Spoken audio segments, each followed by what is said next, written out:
Salut, je suis un ancien éjaculateur prématuré. Avant, je ne pouvais pas tenir plus de 30 secondes. Maintenant, j'aide des hommes à se sortir de ce problème-là d'éjaculation prématurée. Et quand je parle de ce sujet autour de moi, j'ai souvent des réactions très diverses.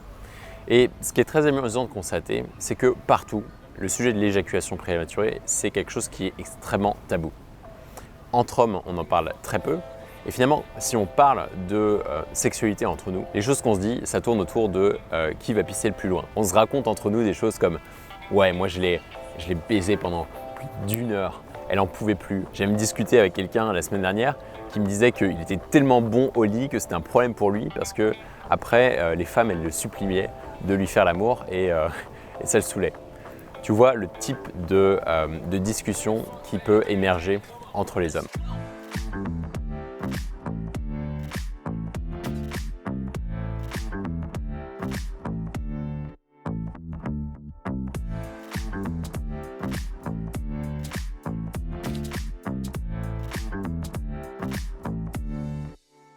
Et ça, à mon avis, c'est quelque chose qui est extrêmement néfaste pour beaucoup d'hommes entre nous. Extrêmement néfaste parce que tout le monde est en train finalement de présenter comme ça une image de « ouais, moi j'assure, moi c'est ok, tout va bien ». Et on a énormément de mal à présenter en nous nos difficultés, nos vulnérabilités, ce qui nous fait souffrir. Pour avoir discuté avec un certain nombre de gars qui souffrent du problème d'éjaculation prématurée, une des choses qu'ils me disent encore et encore, c'est à quel point ils se sentaient isolés face à ce problème. J'exerce une thérapie qui n'est pas vraiment conventionnelle, c'est une thérapie de groupe où en fait on échange entre hommes dans un petit cercle finalement. Et une des choses qui en ressort le plus souvent, c'est à quel point c'est libérateur. À quel point c'est libérateur de pouvoir exprimer son problème à d'autres hommes, de pouvoir partager cette souffrance sans finalement qu'ils jugent. Pourquoi il n'y a pas de jugement? Parce que tout le monde finalement a ce problème. Beaucoup d'hommes m'ont dit à quel point c'était dur pour eux d'en parler à leurs amis, même à leurs amis les plus proches. Et moi, je me reconnais énormément dans ce cas-là. J'ai même pas pu parler de ce problème-là à mon frère jumeau à l'époque. J'ai dû attendre plus d'1 an avant de lui en parler. Pourquoi? Parce que c'est difficile à mon avis. C'est difficile parce qu'on exige beaucoup de nous. Et notamment, on exige pour un homme de savoir bien faire l'amour. C'est une des choses que doit faire un homme viril. Et à mon avis, c'est une forme de relation entre hommes qui est extrêmement toxique. Alors c'est marrant ce mot toxique parce que ça fait penser à masculinité toxique, qui est un mot vachement en poupe. Mais je pense que ceux qui parlent de la masculinité toxique, ils parlent de ce genre de choses. Ils parlent de cette impossibilité dans la plupart des groupes d'hommes de présenter cet aspect vulnérable entre nous. Et pourtant, j'ai cette intuition qu'on y gagne tous.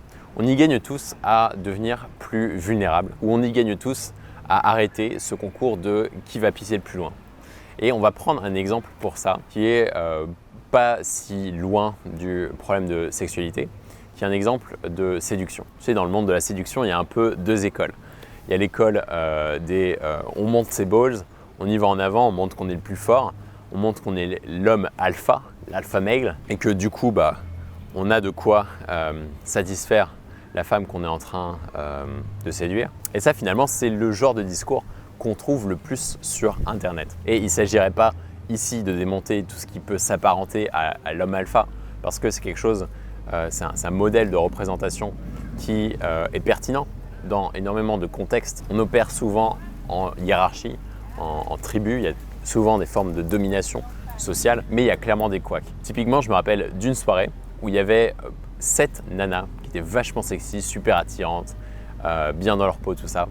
Et on devait être à peu près 6 mecs. 6 mecs qui étaient célibataires ou disponibles. Et ce qui était très amusant de constater, c'était à quel point en fait tout le monde était en train de se tirer dessus à bout portant, en se faisant des blagues, en se rabaissant, pour prouver qu'ils étaient plus que les autres, ainsi de suite, ainsi de suite. Et ces 6 autres mecs, ils auraient très bien pu passer leur temps à créer de la connexion, à créer du lien avec ces autres femmes. Mais ils ne l'ont pas fait. Et résultat des courses, à la fin de la soirée, personne n'a réussi finalement à conclure. Et à mettre en opposition, par exemple, au groupe d'amis que j'essaye de créer autour de moi, de fédérer, où entre mecs, on est tous en train de s'épauler les uns aux autres. Et c'est dingue le pouvoir que ça a. Je parlais notamment avec une nana qui disait c'est tellement attirant de voir 4 mecs qui s'entendent ultra bien sans se tirer dans les pattes. Parce que finalement, du point de vue d'une femme, elle se dit mais c'est quoi le secret? Pourquoi est-ce que ces mecs-là, ils sont tant à l'aise avec eux-mêmes? Et je pense que du coup, ça nous dit quelque chose sur ce fonctionnement du masculin toxique. Finalement, l'homme qui fait que constamment de tirer dans les pattes des autres hommes qui sont autour d'eux pour essayer de s'élever par rapport aux autres, et ben, c'est un homme qui agit à partir d'une position qui est très insécure, qui agit avec finalement peu de confiance en lui.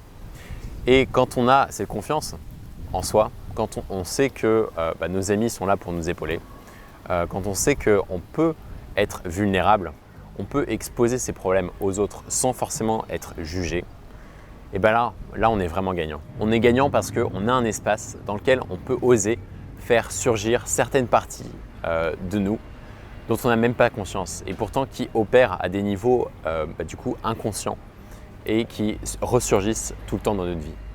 Et finalement, créer des espaces de sécurité entre hommes, mais aussi avec d'autres personnes, créer ces espaces de sécurité, je trouve ça extrêmement gratifiant. Et c'est quelque chose que j'essaie de reproduire avec mes amis, avec ma famille, à travers par exemple mes séances de coaching. Je trouve finalement que ça nous élève tous.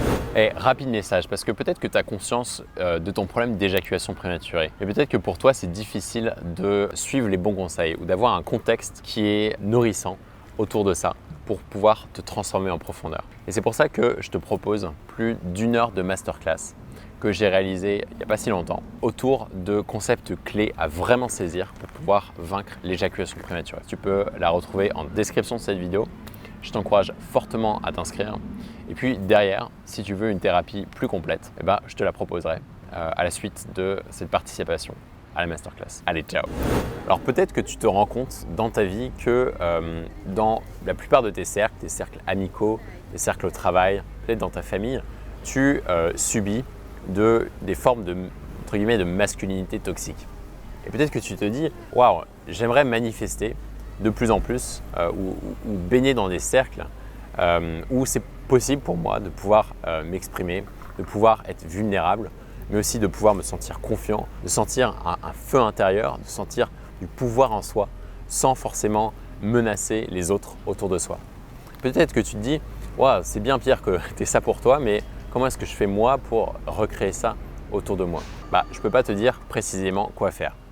Par contre, je peux que t'exhorter à t'interroger en quoi, toi, tu reproduis certaines formes de masculinité toxique dans ta vie. Parce que je sais que moi, quand je parle de ce sujet, par exemple, j'en suis coupable à bien des égards dans ma vie. Je ne suis pas un saint. Et pourtant, c'est quelque chose sur lequel j'essaie de travailler. Et j'essaie de me dire finalement, comment est-ce que je peux développer cette partie de moi qui est à l'aise avec d'autres personnes qui brillent encore plus. Donc du coup, c'est ce que je t'incite à faire. Essaye de réfléchir par rapport à toi. Comment est-ce que tu peux faire toi pour agir différemment, penser différemment, afin de créer cette bulle de masculinité saine. Cette bulle finalement où tu peux te sentir en tant qu'homme, te sentir dans ton pouvoir, dans ta puissance, sans faire ombrage aux autres. On y gagne tous finalement. Et ça en vaut la peine. Ciao.